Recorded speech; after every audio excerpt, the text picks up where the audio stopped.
Welcome by dear student. Strategic human resource management e lecture series में आपका स्वागत है।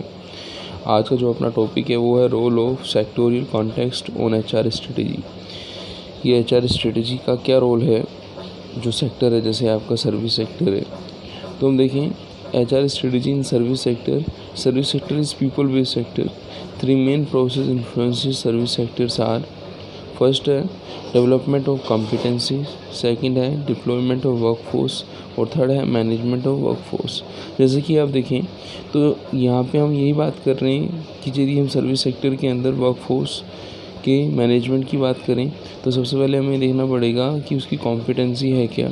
कॉम्पिटेंसी मीन्स कि क्या उसको नॉलेज है, क्या उसको स्किल है, क्या एटीट्यूड है, किसके रिगार्डिंग जो अपने ऑर्गेनाइजेशन के ऑब्जेक्टिव को अचीव करने के लिए जो वो वर्क करेगा, क्या वो प्रोडक्टिव है, क्या उसमें स्किल है, क्या उसमें एटीट्यूड है इस तरीके का कि उसको पूरा कर पाएगा। तो हम यदि वो नहीं है तो उसको हम क्या करते हैं, यहाँ पे डेवलप करते हैं। तो कहने का मतलब ये है कि यदि आपको एचआर स्ट्रेटजी को अडॉप्ट कर रहे हैं तो उस समय आपको इक्विप्ड होना पड़ेगा नॉलेज, स्किल और एटीट्यूड से, जो रिक्वायर रहेगी to produce the kind of performance needed to achieve the organisation objective.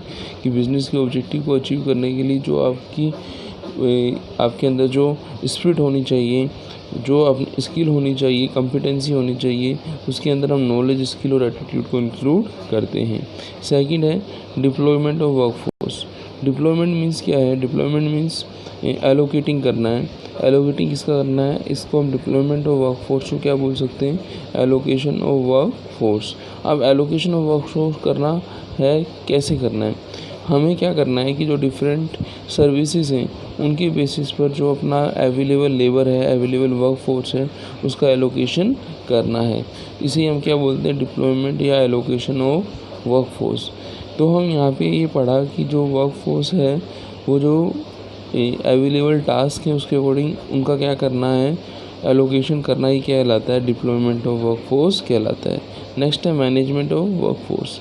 यदि आपने वर्कफोर्स को टास्क असाइन कर दिया है तो उसके बाद हमें ये देखना होगा कि जो बिज़नेस का एनवायरनमेंट है वहाँ पे जो वर्कफोर्स है वो मैनेज अच्छे से हो रही है या फिर नहीं हो रही है।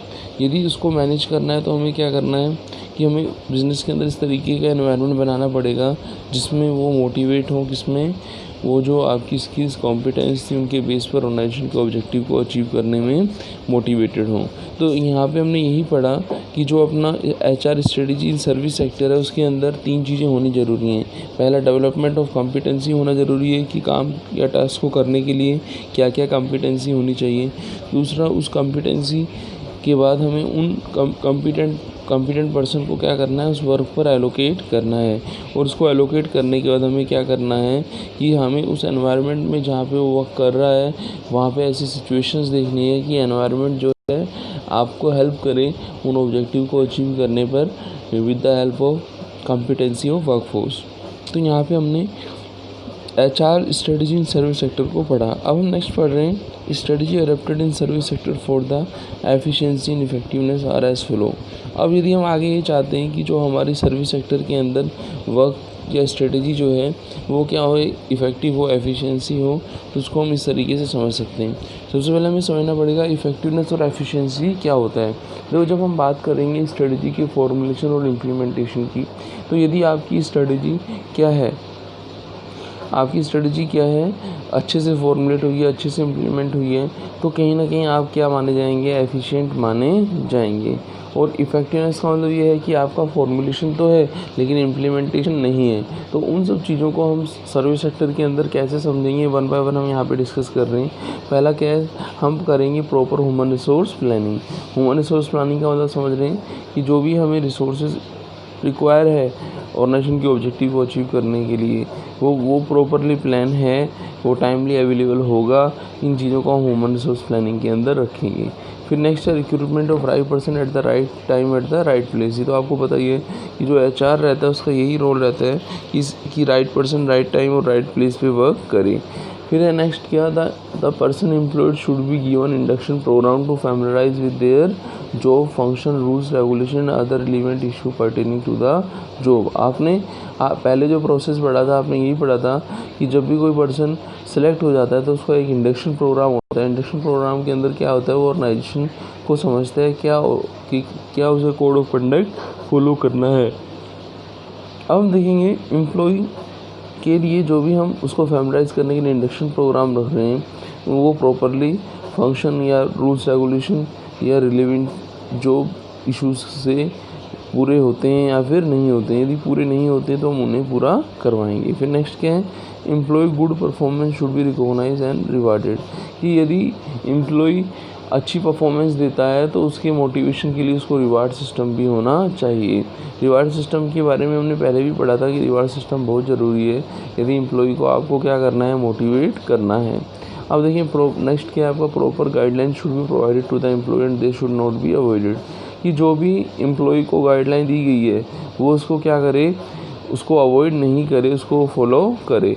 तो ये जो चीज़ें हमने पढ़ी थी ये क्या थी हमारी, ये थी strategy adopted in service sector for the efficiency and effectiveness are as follow, कि हमें सर्विस सेक्टर के अंदर एफिशिएंट और इफेक्टिव बनना है तो क्या क्या स्ट्रेटजी हमें फॉलो करनी चाहिए। तो उसके अंदर हमने पढ़ा कि प्रॉपर ह्यूमन रिसोर्स प्लानिंग होनी चाहिए, रिक्रूटमेंट होना चाहिए, राइट पर्सन का राइट टाइम और राइट प्लेस पे होना चाहिए। हमें क्या करना चाहिए, एम्प्लॉय को फैमिलियर करने के लिए इंडक्शन प्रोग्राम ऑर्गेनाइज कराने चाहिए, और वो जो इंडक्शन प्रोग्राम होने चाहिए वो एक एम्प्लॉय को उसके job function roles responsibility regulation को समझने में हेल्प करेगा। एम्प्लॉय की गुड परफॉर्मेंस यदि होती है तो उसको रिवार्ड भी दिया जाना चाहिए, प्रॉपर गाइडेंस प्रोवाइड करनी चाहिए। यदि एम्प्लॉय ने गाइडेंस के बाद भी उसको अवॉइड किया है तो उस पर पेनल्टी सिस्टम होना चाहिए। तो ये सब चीज़ें हमने सर्विस सेक्टर के अंदर कैसे एफिशिएंट एंड इफेक्टिव बने उसको हमने पढ़ा। अब समझ रहे हैं हम HR strategy in government and public sector. अब जो हमने स्ट्रेटजी पहले समझी थी वो सारी स्ट्रेटजी आपकी प्राइवेट सेक्टर में तो आपको मिलेंगी, लेकिन गवर्नमेंट सेक्टर के अंदर थोड़ा सा क्या चेंज आता है उसको हम यहाँ पे समझ लेते हैं। The HR strategy in government and public sector, the environmental and situation factor under which the government operate have a important bearing on HR strategy, कि जो एनवायरनमेंट फैक्टर एक प्राइवेट के लिए होते हैं वो एक गवर्नमेंट कंपनी के लिए कुछ डिफ़र करते हैं। वो डिफ़र कैसे करेंगे उनको यहाँ पे हम समझेंगे। जैसे हम देखें तो इसमें साइज़ की बात होती है, डाइवर्सिटी की बात होती है, कॉम्प्लेक्सिटी ऑफ एडमिनिस्ट्रेटिव मशीनरी का जो होता है रोल इम्पोर्टेंट होता है स्ट्रेटजी को इम्प्लीमेंट करने में। तो इन चीज़ों को हमें ध्यान रखना पड़ेगा कि जो हमारी बिज़नेस की साइज़ है, हमारे जो गवर्नमेंट की जो ऑर्गेनाइजेशन एक बड़े लेवल पर लार्ज लेवल पर कॉम्प्लेक्स सिस्टम के अंदर वर्क होते हैं, क्या एडमिनिस्ट्रेटिव मशीनरी है उसके अंदर हमें वर्क करना चाहिए। अब हम देखें तो थोड़ा सा अंतर जो हमने प्राइवेट और पब्लिक के अंदर पढ़ा यही पढ़ा है कि वहाँ पे एक आपका एडमिनिस्ट्रेटिव और मशीनरी सिस्टम रहता है, जबकि प्राइवेट में जो एडमिनिस्ट्रेटिव एंड मशीनरी सिस्टम होता है वो गवर्नमेंट से डिफ़र करता है। अब देख रहे हैं HR strategy in private sector है क्या, कि strategy adopted in private sector for the effectiveness and efficiency according to the changing situation are as follow. पहला क्या है, creating a high trust culture, कि हमें एक ऐसा कल्चर डेवलप करना है जिसमें हम क्या करें, अपने ट्रस्ट को डेवलप, हमें ट्रस्ट को क्या करना है, मजबूत करना है। बिल्डिंग ए नॉलेज ब्रिज, हमें अपनी नॉलेज को इम्प्रूव करना है। इग्नेटिंग एंड सस्टेनिंग सिस्टमेटिक चेंजेस, जो भी चेंजेस हैं हम उन्हें एक्सेप्ट करेंगे और सिस्टमेटिकली उनको यूज़ में लेंगे। फिर ट्रेनिंग रोल क्या रहेगा, creating innovating and people driven organisation, की जो भी क्रिएटिव और इनोवेटिव स्ट्रेटजी आइडियाज़ रहेंगे उनको हम इम्प्लीमेंट करेंगे। फिर क्या है, स्ट्रेटजी नीड एनालिसिस, कि जो भी हम स्ट्रेटजी को इम्प्लीमेंट करने की जिन चीज़ों की ज़रूरत है उनको हम पहले से एनालिसिस करके चलेंगे। फिर adopting all kind of implementation to cope up and manage change, कि हमें यदि चेंज को क्या करना है, फॉलो करना है तो हमें इम्प्लीमेंटेशन और कोप अप करना पड़ेगा उसके साथ, तभी हम आगे बढ़ पाएंगे। फिर है team building is a major concern or area, कि हमें यदि एफिशिएंसी और इफेक्टिव बनना है तो हमें टीम वर्क भी ज़रूरी होगा। अब इन सब स्ट्रेटजीज़ के जो भी हमने थियोटिकल बैकग्राउंड पढ़ा है इस पर भी प्रैक्टिकल कुछ केसेस क्वेश्चन में पूछे जा सकते हैं। तो जैसा कि आप देखें कि यहाँ पे हमने कुछ एग्जांपल देखे हैं कि क्या एग्जांपल हो सकते हैं इसमें एचआर स्ट्रेटजी के अंदर, चाहे हम डिफरेंट कंट्रीज़ के अंदर देखें तो एग्जांपल ऑफ जापान है, वेस्टर्न यूरोप है, फिर आपका एग्जाम्पल ऑफ फ्रांस है, और एग्जाम्पल ऑफ जर्मनी है, और एग्जाम्पल ऑफ चाइना है। तो ये जो एग्जाम्पल हैं, चाहे वो जर्मनी का हो, चाहे वो चाइना का हो, चाहे वो मैक्सिको का है, आपको इन एग्जाम्पल को पेपर में लिख के आना है। इन एग्जाम्पल्स को हम आगे भी डिटेल में केस स्टडीज़ की हेल्प से समझेंगे। तो मिलते हैं नेक्स्ट वीडियो में। थैंक्स।